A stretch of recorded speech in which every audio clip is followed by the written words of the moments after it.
गटोरा लहंगा में गटोरा लहंगा में चले माँ गायत्री रिकॉर्डिंग स्टूडियो। सुन ठेक के पैसा तू खेने छही कते तबे सामान छोड़ी लागो हते हते आय हाय हाय ठेक के पैसा तू खेने छही कते तबे सामान छोड़ी लागो हते हते रात भर में छौरी भेज वही मशहूर गटोरा लहंगा में चले जतो धमसुर गटोरा लहंगा में चले जतो धमसुर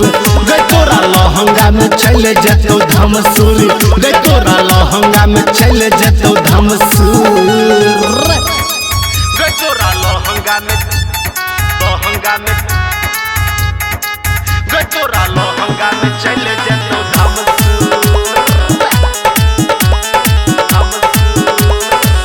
मुखिया विधायक के गे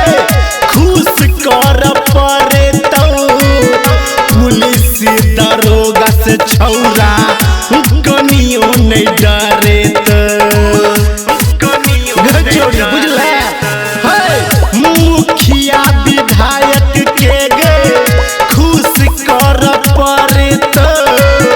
पुलिस दरोगा से छौरा कनियो नहीं डरे टाइट सामान तोहर होई जेतो कुरा गटोरा लहंगा में चल जतो धमसुर गटोरा लहंगा में चल जतो धमसुर गटोरा लहंगा में चल जतो धमसुर गटोरा लहंगा में चल जतो धमसुर गटोरा लहंगा में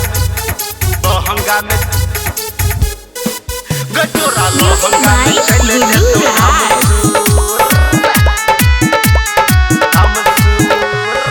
नीचा से बनल छौगे